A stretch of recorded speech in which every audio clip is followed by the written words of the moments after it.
আসসালামু আলাইকুম। প্রিয় চাকরি প্রত্যাশী ভাই ও বোনেরা, আপনারা কেমন আছেন? আশা করি অনেক ভালো আছেন। আমি ইতিমধ্যেই বাংলা, গণিত এবং ইংরেজিতে একটি করে পর্ব দিয়েছি।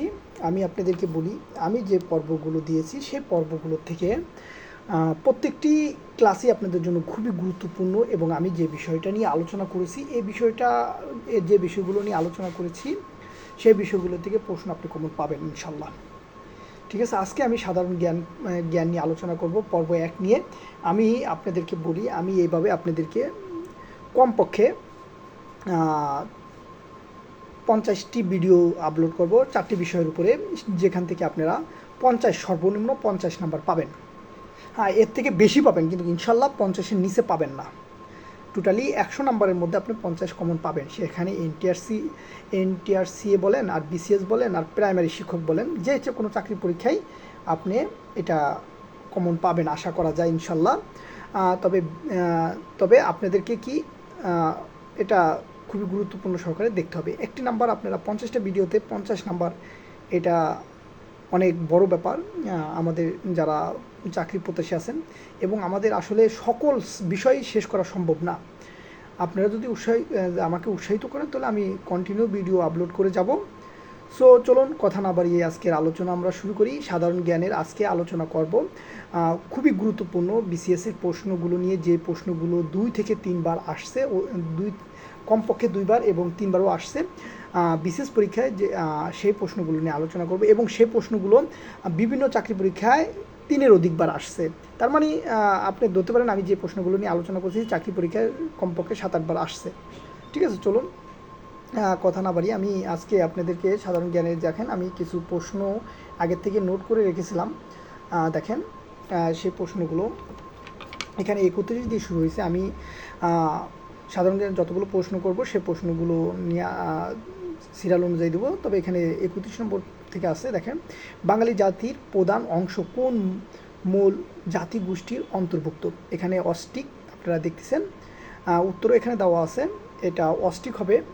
ঠিক আছে, এটা দেখেন বিসিএস 36তম বিসিএসও আসছে, 28তম বিসিএস পরীক্ষাও আসছে, এবং শুধু এটা বিসিএস পরীক্ষা না, প্রাইমারি, এনটিআরসি সকল চাকরি পরীক্ষায় এটা কম বেশি আসছে। তারপর সয়দাবাদ দাবি কত সালে উপস্থাপন করা হয়? 1966 সালে। এটা 36তম বিসিএস, 13তম বিসিএস এবং 13তম বিসিএস পর্যন্ত, 36 এবং 13তম বিসিএসে আসছে। তারপর IAEA এর সদর দপ্তর কোথায় অবস্থিত? আমরা জানি এটা ভিয়েনা। আপনারা এটা দেখবেন, ভিয়েনা। তারপরে দেখেন, বাংলাদেশের কোন অঞ্চলকে 360 আউলিয়ার দেশ বলা হয়? এটা সিলেটকে। আর 12 দেশের আউলিয়ার দেশকে বলা হয় চট্টগ্রাম। এটা আপনারা মনে রাখবেন, 360 আউলিয়ার দেশ হলো সিলেট, এবং চট্টগ্রাম হলো 12 আউলিয়ার দেশ। তারপরে অ্যামনিস্ট ইন্টারন্যাশনালের সদর দপ্তর কোথায় অবস্থিত? এটা লন্ডনে। আমি যেগুলো আলোচনা করতেছি সেগুলো কমপক্ষে 2 বার বিসিএস পরীক্ষা আসছে, এগুলো কমন প্রশ্ন।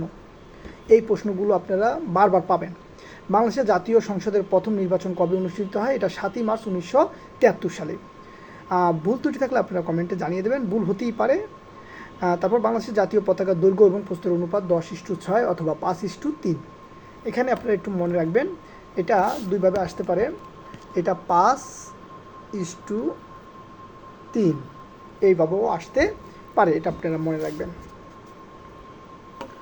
সো তারপর দেখেন, বাংলাদেশের লোকশিল্প জাদুঘর কোথাও বলতে, এটা আমরা সবাই পারি, সোনারগাঁও। এটা কমন একটা প্রশ্ন। দেখেন, বিসিএস 31, 22, 19, 14 এবং 10তম বিসিএস পরীক্ষা আসছে, প্রাইমারি পরীক্ষা আসছে, নিবন্ধন পরীক্ষা আসছে, তারপরে 10 থেকে 11, 20তম গ্রেডের যত চাকরি পরীক্ষা আছে সকল চাকরি পরীক্ষায় কিন্তু এই প্রশ্নটা আসছে।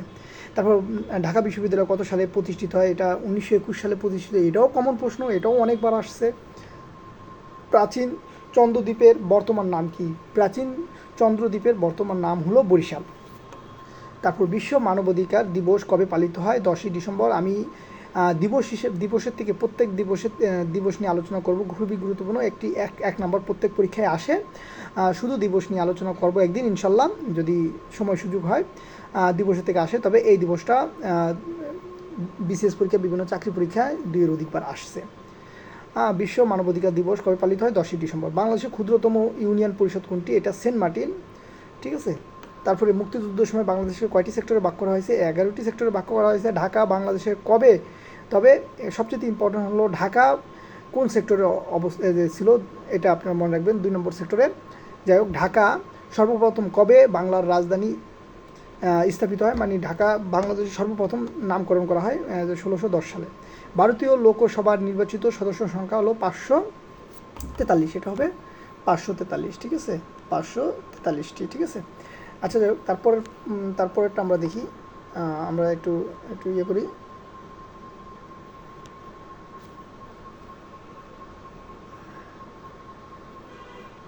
আমরা একটু দেখতেছি।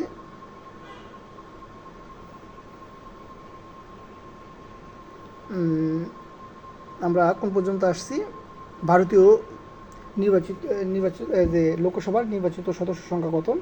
বাংলাদেশে কত সালে ইসলামী সম্মেলন সংস্থায় সদস্যপদ লাভ করে? 1974 সালে। 1974 সাল কিন্তু খুবই গুরুত্বপূর্ণ একটা সালটা মনে রাখবেন। বিভিন্ন বাংলাদেশের জাতীয় সংসদে কোরাম হয় কতজনে? আমরা জানি এটা 60 জনে।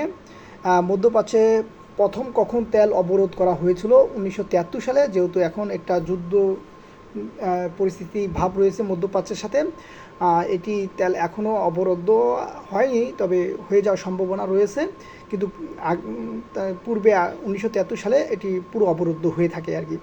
তারপরে বান্দুং শহরটি কোন দেশে অবস্থিত? এটা হলো ইন্দোনেশিয়ায়, ঠিক আছে।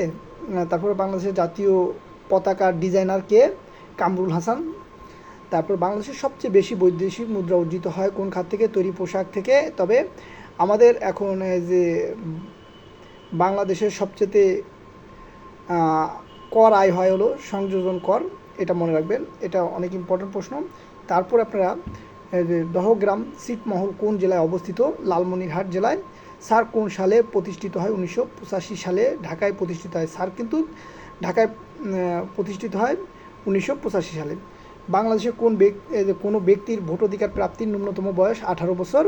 তারপরে মোনালিসা চিত্রটির চিত্রকর হলো লাওনা বেঞ্চি, এটা আপনারা মনে রাখবেন। সো আজকে আমি যে কটা প্রশ্ন আলোচনা করলাম, এইটি আজকে আপনাদের সাধারণ জ্ঞান ক্লাসটি থাকবে।